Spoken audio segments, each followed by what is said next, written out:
വികാരിയച്ഛൻ, ശുശ്രൂഷകരെ, ദൈവത്തിൻ്റെ കരുണ അനുദിനം വാങ്ങുന്ന വിശ്വാസികളുടെ സമൂഹമേ,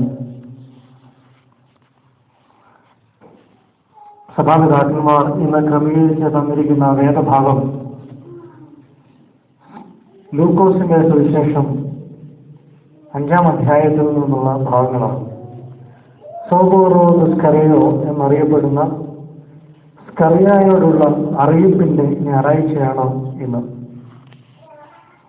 നമുക്ക് എല്ലാവർക്കും അറിയാവുന്ന ഒരു സംഭവ കഥയാണ് സ്കറിയായുടെ ഞായറാഴ്ചയിലെ വേദഭാഗം എന്ന് പറയുന്നത്.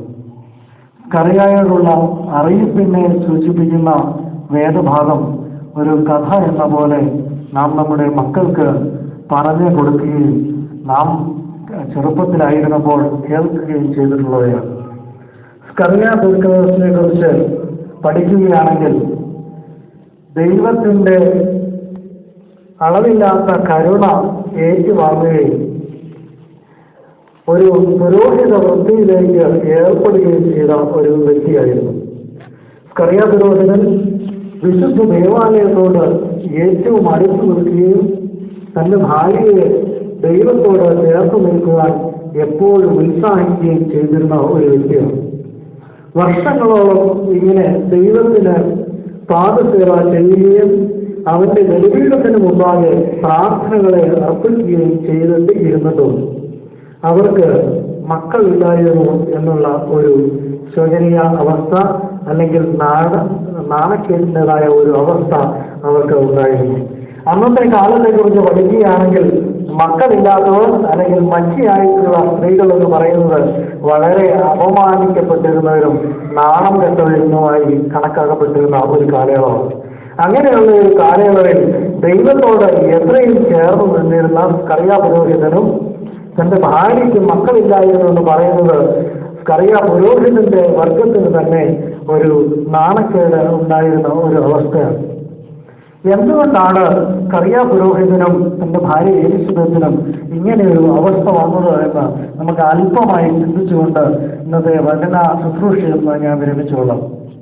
ഇവരെക്കുറിച്ച് പഠിക്കുമ്പോൾ നമുക്ക് മനസ്സിലാകുന്നത് ഇവർ പ്രാർത്ഥിക്കാതിരുന്നത് കൊണ്ടോ പള്ളിയിൽ പോകാതിരുന്നത് കൊണ്ടോ ദൈവത്തിൽ നിന്ന് മാറി നിന്നത് കൊണ്ടോ അല്ല ഇവരുടെ ജീവിതത്തിൽ ഇങ്ങനെ പലതരത്തിലുള്ള പ്രശ്നങ്ങൾ ഉണ്ടായിരുന്നത്, അല്ലെങ്കിൽ ദൈവം അവരെ അനുഗ്രഹിക്കാതിരുന്നത് എന്ന് നമുക്ക് മനസ്സിലാക്കുവാൻ സാധിക്കും.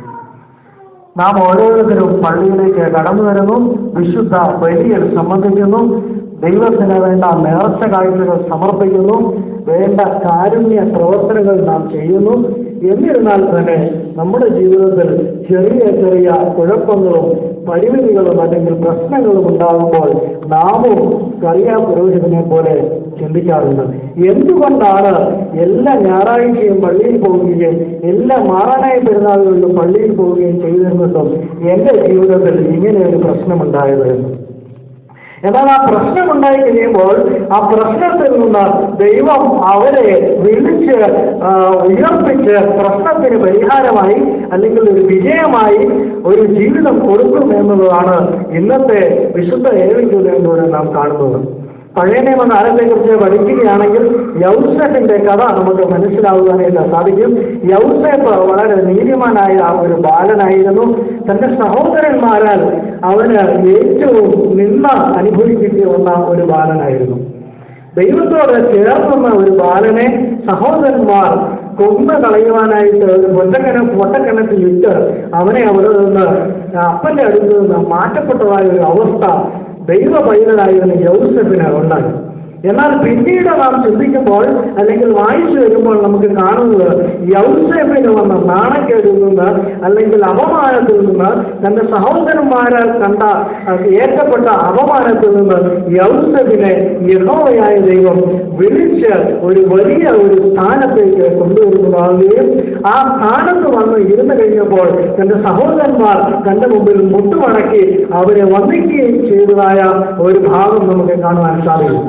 അതുപോലെ തന്നെ എന്തൊക്കെ സംഭവിച്ചാലും നമ്മുടെ ജീവിതത്തിൽ പലതരത്തിലുള്ള ക്ലേശങ്ങൾ സംഭവിക്കുമ്പോഴും ദൈവം അവിടെ നിന്ന് നമ്മളെ വിളിച്ച് വേർതിരിച്ച് വളർച്ചയുടേതായ ഒരു അനുഭവത്തിലേക്ക് എത്തുമെന്നുള്ളതാണ് ഇന്നത്തെ വചന ശുശ്രൂഷയുടെ സാരാംശം.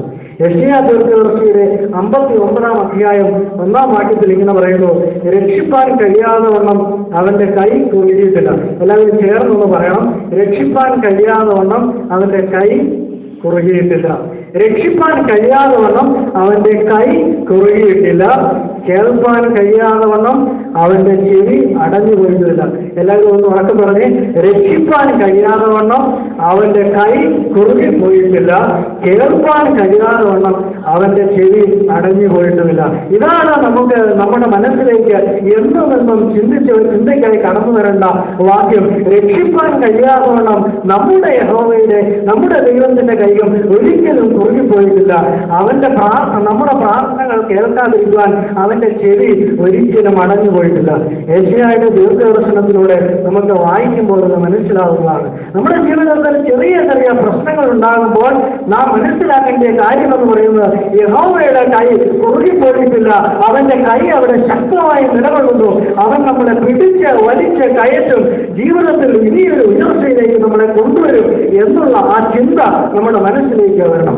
നമ്മുടെ പ്രാർത്ഥനകൾ നാം സമർപ്പിക്കുമ്പോൾ നമ്മുടെ പ്രാർത്ഥനകൾ കേൾക്കുവാൻ അവന്റെ കണ്ണുകൾ, അവന്റെ കാതുകൾ അടഞ്ഞു പോയിട്ടില്ല എന്ന് നാം മനസ്സിലാക്കണം. യെശയ്യായുടെ ഈ വചനങ്ങൾ നിങ്ങൾ ഓരോരുത്തരും ഏറ്റു പറഞ്ഞ് നമ്മുടെ ഹൃദയത്തിലേക്ക്, നമ്മുടെ മനസ്സിലേക്ക് ഇത് കൊണ്ടുവരുന്നത് അത്യാവശ്യമാണ്.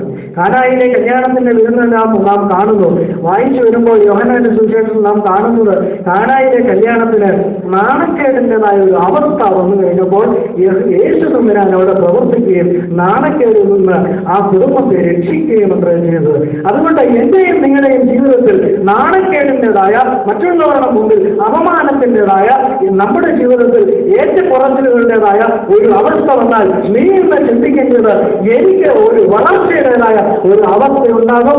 യഹോവയുടെ കൈ കുറുകിപ്പോയിട്ടില്ല. അവൻ പ്രാർത്ഥന കേൾക്കുന്നു. അവന്റെ ചെവി അടഞ്ഞു പോയിട്ടില്ല. അതുകൊണ്ട് തന്നെ നിനക്ക് ഒരു വളർച്ചയുണ്ടാകും. നിനക്ക് ജീവിതത്തിൽ ഒരു മുന്നേറ്റമുണ്ടാകും. നിന്റെ ദൈവം നിന്നെ പരിപാലിക്കും, നിന്നെ കാത്തു സംരക്ഷിക്കുന്നത്. സങ്കീർത്തനക്കാരൻ 118:5 പറയുന്നു. എല്ലാവരും ഒരുമിച്ച് എന്നോട് ചേർന്ന് പറയണം, ഞെരുക്കത്തിൽ ഞാൻ യഹോവയെ വിളിച്ച് അപേക്ഷിച്ചു, യഹോവ എന്നോട് ഉത്തരമരുളി എന്നെ വിശാല സ്ഥാനത്താക്കി. ഞെരുക്കത്തിൽ ഞാൻ യഹോവയെ വിളിച്ചപേക്ഷിച്ചു, യഹോവ എന്നോട് ഉത്തരമരുളി എന്നെ വിശാല സ്ഥാനത്താക്കി. അതുകൊണ്ട് തന്നെ ഞെരുക്കത്തിൽ ഞാനും നിങ്ങളും ദൈവത്തിന് മുമ്പാകെ കരഞ്ഞ് നിലവിളിക്കുമ്പോൾ, പ്രാർത്ഥനയുടേതായ ഒരു അവസ്ഥയിലൂടെ നാം കടന്നു പോകുമ്പോൾ നാം മനസ്സിലാക്കുന്നത്, അവൻ നമ്മളെ വലിയൊരു സ്ഥലത്തേക്ക്, വിശാലമായ ഒരു ജീവിതത്തിലേക്ക് എത്തിക്കുമെന്ന് തന്നെയാണ്. ഇന്നത്തെ വേദഭാഗത്തിലൂടെ കടന്നു പോകുമ്പോൾ ഈ 2 വാക്യങ്ങൾ നിങ്ങളുടെ മനസ്സിലേക്ക് കടന്നു വരണം. എന്താണെന്ന് ചോദിച്ചാൽ, രക്ഷിപ്പാൻ കഴിയാതെ വണ്ണം അവന്റെ കൈ കുറുകിപ്പോയിട്ടില്ല. കേൾപ്പാൻ കഴിയാതെ വണ്ണം അവന്റെ കാത് അടഞ്ഞു പോയിട്ടില്ല. രണ്ടാമത്തേത്, ഞെരുക്കത്തിൽ ഞാൻ എന്റെ യഹോവയെ വിളിച്ചപേക്ഷിച്ചു, അവൻ എന്നോട് ഉത്തരമരുളി എന്നെ വിശാല സ്ഥലത്താക്കി. മൂന്നാമതായി ഒരു ചെറിയ വചനം കൂടെ ഞാൻ നിങ്ങളുമായി പങ്കുവെച്ചുകൊണ്ട് അതിനെ വിരമിച്ചോളാം. സങ്കീർത്തനക്കാരൻ 37-ാം അധ്യായം 23-ാം വാക്യത്തിൽ പറയുന്നത്, ഒരു മനുഷ്യന്റെ വഴിയിൽ പ്രസാദം തോന്നിയാൽ യഹോവ അവന്റെ ഗമനം സ്ഥിരമാക്കുന്നു. അടുത്ത് എല്ലാവരും ചേർന്ന് പറയണം, അവൻ വീണാലും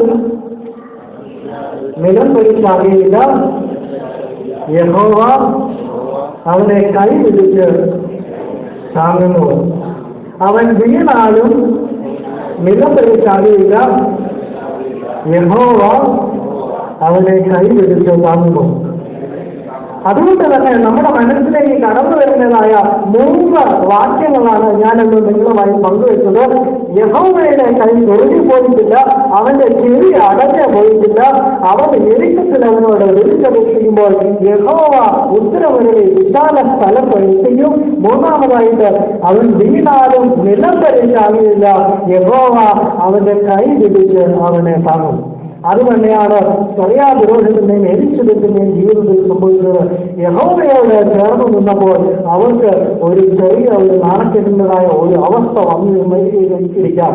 എന്നാൽ യഹോവ അവരെ പിടിച്ച് വലിയൊരു സ്ഥലത്തേക്ക് എത്തിച്ചു.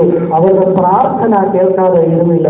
അതുകൊണ്ട് തന്നെ നമ്മുടെ ജീവിതത്തിൽ, നമ്മുടെ മനസ്സിൽ പലതരത്തിലുള്ള ക്ലേശങ്ങളും സങ്കടങ്ങളും ഉണ്ടാകാം. ഒരുപക്ഷെ വിവാഹം നടക്കാൻ പറ്റാത്തതിലാകാം, അല്ലെങ്കിൽ വിവാഹം കഴിഞ്ഞിട്ട് കൊച്ചുകൾ ഉണ്ടാകാൻ പറ്റാത്തതിലാകാം, അല്ലെങ്കിൽ ജോലിയിൽ നമുക്ക് സ്ഥിരത ഇല്ലാത്തതിന്റെ ആകാം, അല്ലെങ്കിൽ സാമ്പത്തികമായ ബുദ്ധിമുട്ടുകളുടേതാകാം. ഇതൊന്നും അല്ലെങ്കിൽ രോഗങ്ങൾ കൊണ്ടും പലതരത്തിലുള്ള പീഡകൾ കൊണ്ടുമാകാം. എന്തു തന്നെ ആയിക്കോട്ടെ, 3 വചനങ്ങൾ നിങ്ങളുടെ മനസ്സിലേക്ക് ഓടിവരട്ടെ. യെശയ്യാ-ദീർഘദർശിയുടെ സുവിശേഷത്തിൽ പറയുന്നത് പോലെ അവന്റെ കൈ നിർത്തിയിട്ടില്ല, അവന്റെ ചെവി അടഞ്ഞു പോയിട്ടില്ല. രണ്ടാമതായിട്ട് അവനെ വിളിച്ചപേക്ഷിച്ചപ്പോൾ അവൻ എന്നോട് ഉത്തരമരുളി എന്നെ വിശാല സ്ഥലത്തേക്കാക്കി. മൂന്നാമതായിട്ട് ഞാൻ വീണാലും അവൻ എന്നെ നിലം പരിച്ചാക്കിയില്ല, യഹോവ അവനെ കൈപിടിച്ച് താങ്ങുന്നു. അതുകൊണ്ട് തന്നെ നിങ്ങളുടെ പ്രാർത്ഥനകൾ ശക്തിയോടെ കൂടെ മുമ്പോട്ട് പോകട്ടെ. യെശയ്യാ-ദീർഘദർശിയും എലിസബത്തിന്റെയും കഥ നാം ഓർമ്മിക്കുമ്പോൾ സഭാപിതാക്കന്മാർ ഇതാണ് നമ്മോട് ആവശ്യപ്പെടുന്നത്. നമ്മുടെ പ്രാർത്ഥനകൾ വീണ്ടും വീണ്ടും മുന്നോട്ട് പോകട്ടെ, മടുക്കാതെ പ്രാർത്ഥിക്കുവാനായിട്ട് പോകണം എന്നുള്ളതാണ്. ഒരു ചെറിയ കഥ കൂടെ ഞാൻ നിങ്ങളുമായി പങ്കുവയ്ക്കട്ടെ. ആഫ്രിക്കയിലെ ഒരു തീരത്ത് ഒരു കോസ്റ്റിന്റെ പേര് ഗുഡ് ഹോപ്പ് എന്നാണ്. ആ ഗുഡ് ഹോപ്പ് എന്ന് പറയുന്ന ആ കോസ്റ്റിന്റെ പേര് വരുന്നതിന് മുമ്പ് അതിന്റെ പേര് നഷ്ടങ്ങളുടെ അല്ലെങ്കിൽ ഭീകരതകളുടെ താഴ്വാരം എന്നായിരുന്നു. അവിടെ അതുവഴി ആരൊക്കെ കപ്പലിൽ സഞ്ചരിച്ചാലും അവിടെയൊക്കെ തിരമാലകൾ കൊണ്ട് അവരെ മൂടിക്കളയുന്ന ആ ഒരു അവസ്ഥ വന്നിരുന്നു.